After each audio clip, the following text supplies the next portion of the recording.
no joke there, I just want to feel a little less alone. I fucking love the library. Like, not even just the one we have here, like, as an institution. Yeah, this is gonna be weird. I love the library, because just like, let's think about it for like 1 second. You go into a building, and you just kind of like point at a book and be like, can I have it? And then some elderly lady behind the counter is like, sure, just bring it back sometime. Like, it's amazing, how are we not freaking out about this? I love the library. I spent a lot of my summer at the library. The librarians there, they got a kick out of me. I got a kick out of them, to a real symbiotic relationship. And, but sometimes I check out books that I don't even have any intent of reading. You know, like I take out a book and like hold on to it for a week, and then I'd come back to return it in person. I'd go to like Gladys at the front desk, and she'd be like, oh, what'd you think? And I'd give her the usual, like, oh, a little slow in the beginning, definitely picked up in the middle, and really got me with that twist ending. Which was a little hard to sell when I was returning the Spanish to English dictionary. But I was just loving the process. So those words that you just heard, the words that came out of my mouth, those are the words of a depressed person. Know the signs so that you can help your friends, because CAPS isn't going to.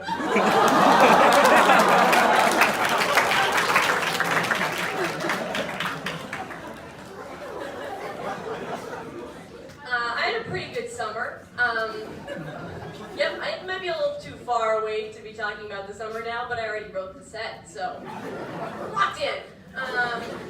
No, I had a good summer, but considering that I'd spent the prior summer in a partial hospitalization program for mental health problems, the bar for a good summer was pretty low. You know, like it wasn't that hard to beat. I actually had a pretty good time, though, at the partial hospitalization program. It wasn't that bad. I do struggle with a number of mental illnesses, mental illni, if you will. And it's gotten so bad that my psychiatrist, he actually signs off his emails with, hang in there. Which never inspires confidence. But, you know, I did go to a partial hospitalization program, which is something you'd know if you'd seen one of my previous sets or spoken to me for longer than 5 minutes. It comes up. And I had a good time, but the one thing that happened there, it always rubbed me the wrong way. They were always trying to get me to work on my self-esteem. Because apparently I have very low self-esteem. I don't know if you can tell. Can you tell? You can't you? Is it the way I stand?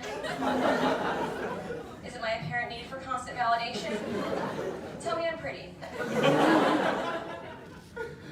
Now we can move on with the show.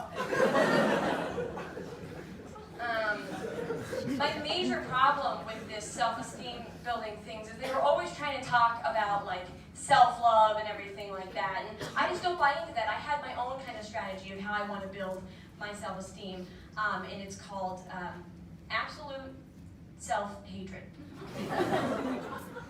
Some of you seem hesitant. Allow me to explain. See, there is no greater power move than to be able to look someone in the eye and say, you will never hate me as much as I hate myself.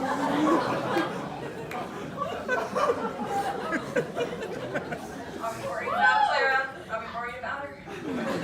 Are we getting more concerned? Are we gradually becoming more and more concerned as she continues to speak in the third person? I know we are.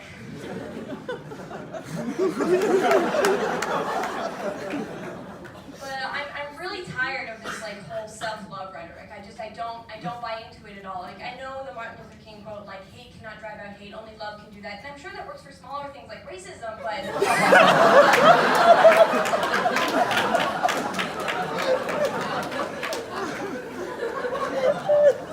my self-esteem we're talking about here, gang. I'm obviously out of the hospital now. This is what cured looks like. Yeah, because I was in the program, I got to spend the summer however I wanted to, so I got a job. But before, it wasn't a joke. Before I got the job, I had to interview at a lot of places. It's my understanding that's usually how it goes. And while interviewing, I kept getting hit with the same question I didn't know how to answer. They'd ask me, like, what do you do for fun? And I realized I had no idea what I do for fun. You know, that question is so easy to answer when you're a kid. You know, someone just asks, oh, what do you do for fun? You tell them whatever sport you're shittily playing at the time. And like when I was a kid, I used to play the drums, which is really just a fun way of saying that I had anger issues that my parents didn't totally feel like dealing with. But it's really good that I love playing the drums because I can't sing. You know, I'm not a singer. And as a white girl, I'm actually really proud of the fact that it's a dangerous way to begin a sentence. Hang in there. As a white girl, I'm actually really proud of the fact that I never went through a phase where I thought I could sing. You know?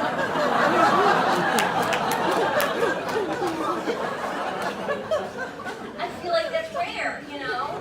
Like, I never went through a phase where, like, you got a ukulele that you don't know how to tune. And then you sit in your bedroom singing Jason Mraz songs over and over again until your dad finally comes in and goes, you know what, on second thought, you were the reason for the divorce?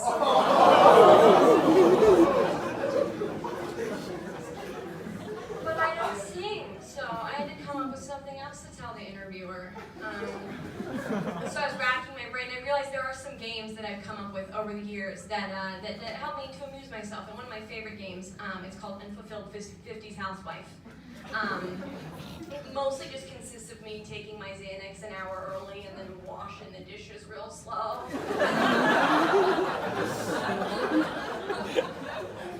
But the key to this game is you kind of got to get this like far off look in your eyes and think to yourself, I never should have dropped out of Bryn Mawr. I actually had a really great typing speed and a killer waistline. I totally could have been secretary, but instead I married the first guy who came along and popped out 3 of his kids, only to have him leave me to rot here in the suburbs. And then mom comes in and goes, are you sure we can't get you to start playing the drums again? Thank you so much. That's